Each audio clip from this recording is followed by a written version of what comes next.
सभी को मेरा नमस्कार। मैं अंजलि जाड़ीवाल एमडी टीम 360 से आप सभी का हार्दिक स्वागत करती हूं आज के इस वीडियो प्रोग्राम में। माय डियर फ्रेंड्स, आज के वीडियो में हम बात करने वाले हैं, जैसा कि आपने कहानियां सुनी होगी, हर एक कहानी अपने जीवन में जो है एक नया संदेश हमें देके जाती है, हमें जो है सिखा के जाती है। तो उसी दौरान आज हम जो है कहानियों के माध्यम से कुछ नया मैसेज लेने वाले हैं, नई चीज़ें हम सीखने वाले हैं। लेकिन उससे पहले हम बात करने वाले हैं, हमारे बीच में मौजूद है टीम 360 के chairman and spiritual psychologist Shri DD Sharma ji. Sir, सबसे पहले तो सर मेरा आपको नमस्कार। और जैसा कि आपने जो है बहुत सारी कहानियां लिखी है सर, आपने एक बुक भी है कहानी पढ़े अमीर बने, तो उसी कहानियों में से मैं आपसे प्रश्न करना चाहूँगी। लेकिन सर, प्रश्न करने से पहले मैं आपसे ये पूछना चाहूँगी, जैसे कि आपके यूट्यूब चैनल का नाम है 7 habit and divine blessing, right? तो आपने ये 7 habit and divine blessings YouTube channel का नाम क्यों रखा, या आपके दिमाग में ऐसा क्या ख्याल आया कि आपने ये डिवाइन ब्लेसिंग्स नाम दिया? और अगर ये डिवाइन ब्लेसिंग्स नाम दिया तो ये हमें क्या मैसेज देना चाहता है, हमें इससे क्या सीखने को मिल रहा है? अंजलि जी, आपने बहुत मेरे दिल की बात कह दी। मैं तो आदमी आध्यात्मिक था तो मैं सरकार में ऑफिसर, पर पूरी तरह आध्यात्मिक था। और मैंने आध्यात्मिकता का जो अर्थ समझ रखा था वो वही सामान्य अर्थ था जो सामान्यतः भारतीय लोग समझते हैं। लेकिन मैं जब स्टीफन आर कोवी के 2010 में संपर्क में आया और उनका मैंने एक 2 दिन का प्रोग्राम अटेंड किया, था तो महंगा, 2 दिन के 26,000 रुपये लगे। और उस टाइम मेरी इतनी सी तनख्वाह थी, 26-27 हज़ार ही थी, तो मुझे वो भारी भरकम नज़र आया। लेकिन जब मैंने उनका प्रोग्राम अटेंड किया, मैंने उनकी बातें सुनी, तो मेरा जो है आध्यात्मिकता का जो था ना, वो स्ट्रक्चर ही बदल गया।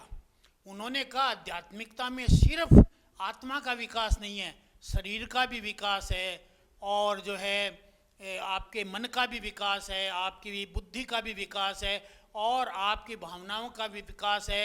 यानी आपका सर्वांगीण विकास जो है ना, वो आध्यात्मिकता है। ये बात उन्होंने मुझे 2 दिन के उस वर्कशॉप में समझाई और कहा कि ये आदतें बदलने से सुधरेगा, सिर्फ भाषणबाजी से नहीं सुधरेगा, ध्यान करने से नहीं सुधरेगा। लोगों ने 50-50 साल से ध्यान कर रखा है, लेकिन वहीं पड़े हुए हैं जहाँ से चले थे। आदतें बदलनी पड़ेगी। और उन्होंने कहा मैंने मूलभूत 7 आदतें खोजी है। उन्होंने कहा मेरी नहीं है, मैंने खोजी है। और उन 7 आदतों को उन्होंने हमें सिखाया, और जब से मैंने उन 7 आदतों को सीखना आरंभ किया, मेरे जीवन में तो ट्रांसफॉर्मेशन हो गया। उनकी एक बात मेरे को दिल को छू गई। क्या? उन्होंने कहा पहली आदत है प्रोएक्टिव। प्रोएक्टिव का मतलब आप अपने अंदर झांकिए अवेयरनेस के साथ, और आप किस लिए इस दुनिया में पैदा हुए हैं उसको मालूम कीजिए, और फिर उसी के अनुसार अपनी ज़िंदगी का मिशन बनाइए, ब्लूप्रिंट बनाइए, और उस पे चलिए। समाज जो है उसको उतना ही महत्व दीजिए जितना समाज डिजर्व करता है। समाज को अपना रिमोट कंट्रोल नहीं दें, न ही किसी अन्य व्यक्ति को अपना रिमोट कंट्रोल दें। आप अपनी स्क्रिप्टिंग खुद करें, ज़िंदगी का ब्लूप्रिंट खुद बनाएं। हाँ, समाज को उसके साथ रखें, समाज से अलग नहीं होना है, लेकिन समाज के द्वारा आपको जो है अधिकृत किया जाए, कमांड किया जाए, वो भी कमांड जीवन में आपकी होनी चाहिए। तो फिर जब मैंने ये 7 आदतों में पहली आदत, फिर उन्होंने कहा जिंदगी व्यर्थ है अगर कोई मकसद नहीं होगा, तो इसलिए जिंदगी का कोई पर्पज होना चाहिए। तो हमने कहा ये पर्पज कैसे बनेगा? तो उन्होंने हमें पर्पज बनाने का तरीका बताया कि जिंदगी एक मिशन है, ये जिंदगी सामान्य जर्नी या डेस्टिनेशन नहीं है, ये मिशन है, इसको मिशन के रूप में पूरा करो। तीसरी आदत उन्होंने बताई, जिंदगी में बहुत कुछ अर्जेंट है, उसी में लगे रहोगे क्या? बाल बच्चे ही पालना जिंदगी का उद्देश्य है क्या? यानी लोगों के इधर उधर गाड़ी घोड़ा ही ले लेना उद्देश्य है क्या? आपकी ज़िंदगी में कुछ महत्वपूर्ण काम भी है जिसको करने के लिए आप पैदा हुए हों। उन महत्वपूर्ण कामों को उन्होंने कहा Q2 की गतिविधियाँ, उसके लिए समय निकालिए। समय कहाँ से लाओगे? वो जो अर्जेंसी में आप फालतू में इधर उधर टाइम वेस्ट कर रहे हो ना, उसमें से टाइम, एफर्ट, एनर्जी को खींचो और उन कामों में लगाओ जो समाज के लिए कॉन्ट्रीब्यूटरी है, जो आपको एक मीनिंगफुल लाइफ दे, जो आप समाज में एक चेंज मेकर बन सको। ये 3 आदतें सिखाने के बाद में उन्होंने कहा कि अब तुम इतने कॉन्फिडेंट हो गए हो कि अब लोगों के साथ मिलकर के बड़े कोलाबोरेशन भी कर पाओगे, और ज़िंदगी में आप लोगों के लिए बहुत कुछ सार्थक कर पाओगे। तब से मैंने 7 आदतें सिखाना आरंभ कर दिया। उन्होंने कहा आपने सिखाइए। 7 आदतें मैंने आरंभ कर दिया सिखाना। और चूंकि मैं नेचुरली जन्मजात स्पिरिचुअल तो था ही, इसलिए ब्लेसिंग्स तो मेरे को मिलती रही, इसलिए मैंने इस यूट्यूब चैनल का नाम रखा 7 हैबिट्स। करने के लिए क्या है? 7 हैबिट्स। करने के लिए क्या है? लोगों के लिए कंट्रीब्यूशन।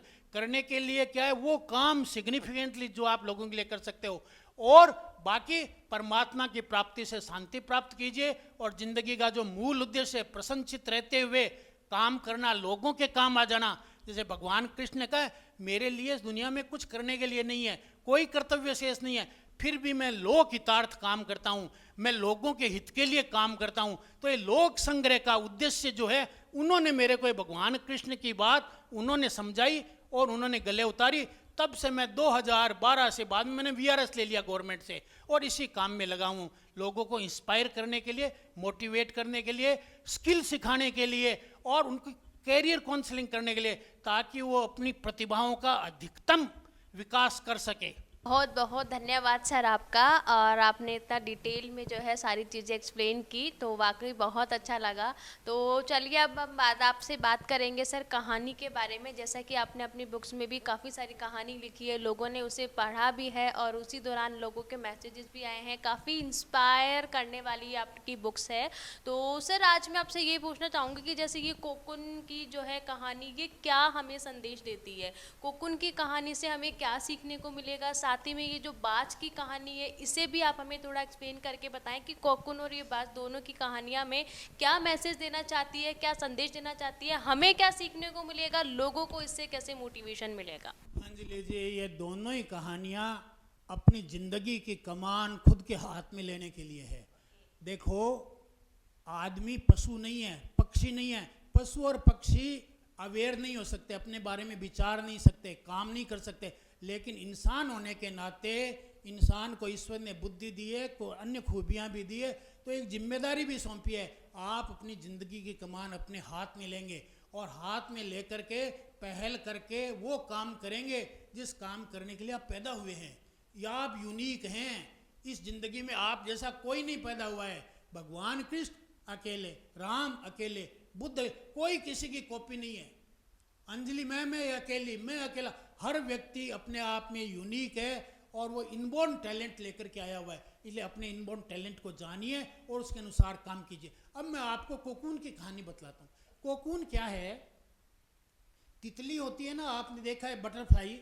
ये तितली एक छोटा सा अंडे में से निकलती है जिसे कोकून बोलते हैं। तो एक बच्चा था, उसको वो कोकून पड़ा हुआ मिल गया, तो उसमें से वो संघर्ष कर रही थी, तितली निकलने के लिए, बनने के लिए कर रहा था।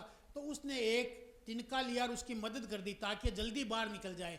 और बाहर निकल गई, वो बाहर निकल गई। तो उसके पापा ने कहा भाई क्या किया तूने? ये बोले मैंने इसकी मदद की और मदद करने से बाहर आ गई। बोले तूने ये मदद नहीं की, इसको नुकसान का है, अब ये कभी भी ठीक से उड़ नहीं पाएगी। ये संघर्ष जो है ना, इस संघर्ष में ही इसके पंख फैलते हैं और जो फैलने से रुक गए। इसलिए हम ये कहते हैं आप अपने पंखों को फैलाइए, फड़फड़ाइए और मेहनत करिए। दूसरों के भरोसे कम रहिए, दूसरों का उतना ही सहयोग लीजिए जितने की जरूरत हो। बाकी अपने बाजुओं के बल पर आगे बढ़िए। जैसे इजराइल इतने बड़े यो अरब देश को टक्कर दे रहा है ना, तो अपने बाजुओं के दल पे दीजिए। ये कोकून की कहानी, कोकून की कहानी साफ कहती है अपनी लड़ाई आपको लड़नी पड़ेगी। दूसरा कोई लड़ेगा तो आप कमजोर रह जाओगे, दूसरा कोई मदद करेगा कमजोर रह जाओगे। हाँ, जब आप इस काबिल बन जाओ तो दूसरे लोगों का सहयोग लेकर के बड़े काम करो। ठीक है? अब मैं आपको दूसरी कहानी बताता हूँ, बाज की कहानी। ये बड़ी इंपॉर्टेंट है, ये बड़ी दिलचस्प भी है और बड़ी प्रेरणादायक भी है। बाज एक पक्षी होता है। उस पक्षी ने अपने बहुत ऊंचे पेड़ पर ये लोग अपने अंडे देते हैं। ये तेजी से उड़ते हैं, बहुत तेजी से उड़ते हैं। तो एक बाज, फीमेल बाज ने अंडे दिए और अंडे दिए तो उसमें यानी अच्छा उन्होंने घोंसला बना रखा था। उसमें कांटों के फिर रुई लगा रखी थी, रुई के ऊपर रेशम कहीं से ला करके एकदम आरामदायक, जैसे एसी रूम हो, कंफर्टेबल, ऐसा उनका घोंसला था। और उस घोंसले के अंदर वो अंडे दिए। अंडे में से धीरे धीरे जो है वो बच्चे निकले। तो उसने क्या किया, वो ला करके दाना खिलाती थी। फिर एक दिन उसने क्या किया, वो रेशम हटा दिया और वो खुरदरी जो थी रुई, उस रुई पे लेटे रहे। फिर वो 2-3 दिन बाद में आई, उसने वो रुई भी हटा दी। अब वो कांटों पे आ गए। अरे बच्चों ने सोचा यार कोई मानवाधिकार नहीं है क्या, ये माँ जो है ऐसी कैसे निर्दयी हो सकती है, हमारे तो ये तो बहुत, ये तो हमारी जानलेवा है, ये माँ तो बड़ा बुरा हमारे लिए कर रही है, ऐसी भी कोई माँ होती है क्या। लेकिन धीरे धीरे एक दिन उसने कांटे भी हटा दिए। कांटे हटा दिए तो वो नीचे आ गिरे।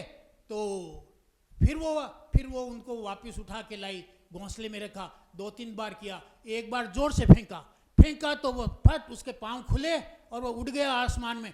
जब आसमान में उड़ा तब उसे पता चला, अरे मेरी माँ ने तो ये पार्ट ऑफ प्रोसेस मेरे लिए कितनी कुर्बानी दी है, कितना अपना दिल को यानी मजबूत करके और मेरे को एक ट्रेनिंग दी है उड़ने की। अगर वो मेरे पर दया कर जाती तो मैं कभी उड़ ही नहीं पाता।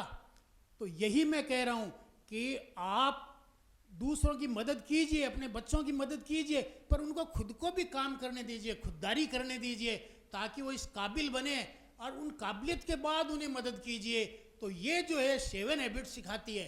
7 हैबिट्स क्या सिखाती है? सबसे पहले तो आप काबिल बनो, जिम्मेदारी लो अपने हाथ में कि मेरी जिंदगी है, मुझे पहल करनी है, मुझे कुछ करके दिखाना है। देखो पतंग होती है ना, पतंग को आपने सुना है, मालूम है सबको, पतंग को देर सबेर कचरे के टोकरे में जाना है, लेकिन उसे उड़ करके आसमान नाप करके दिखाना है। मान लिया लोग कहते हैं क्या एक दिन मर जाना है, सबको मान लिया मर जाना है, लेकिन जब तक जिंदा हैं तब तक इस संसार के लिए कुछ सिग्निफिकेंट करना इंसान होने के नाते अपना दायित्व है। इसलिए पहले अपनी जबरदस्त मेहनत, जबरदस्त प्रयासों से करिए काम। 3 आदतें कहती है, इससे कॉन्फिडेंस बढ़ जाएगा। फिर चौथी 5वीं आदत कहती है कि आप लोगों का सहयोग लीजिए, बड़े काम करिए। 7वीं आदत कहती है शार्पनिंग द सॉ, आरी की धार को तेज करते रहिए। काइजेन, कभी ठंडे मत पड़ो, जिंदगी भर तक जब तक जियो तब तक काम करते रहो और लोगों के काम आते रहो। बहुत बहुत धन्यवाद सर आपका। तो देखा फ्रेंड्स, आज के वीडियो में आपने सीखा कि जो है प्रोएक्टिव बनो, पहल करो, जिम्मेदारी लो, अपना कमांड अपने हाथ में लो, दूसरों के हाथ में मत सौंपो। जो भी आपको कार्य करना है उससे पहले आप अपने विजन बनाओ, विजन के साथ साथ आप एक्शन लो। और जैसे कि कहानी आपने सुनी, कोकुन की कहानी, बाज की कहानी, दोनों ही कहानी बहुत ही इंस्पायर करने वाली है, बहुत ही अच्छी है। तो आप भी जो है कहानियों के माध्यम से अपने जीवन में जो है एक अपने आप को एक नया जो है दिशा दीजिए और जो है सीखने की कोशिश कीजिए। साथ ही में अगर आप और भी ज़्यादा डिटेल में चीज़ों की जानकारी चाहते हैं तो नीचे दिए गए नंबर पे संपर्क करें, कॉल करें और हमारे वेबिनार को अटेंड करें जो कि फ्री ऑफ कॉस्ट है। आप लोगों ने हमें इतने गौर से सुना, उसके लिए बहुत बहुत धन्यवाद। हम फिर से मुलाकात करेंगे नए वीडियो में, नए मैसेज के साथ में, नई कहानी के साथ में। तब तक के लिए धन्यवाद।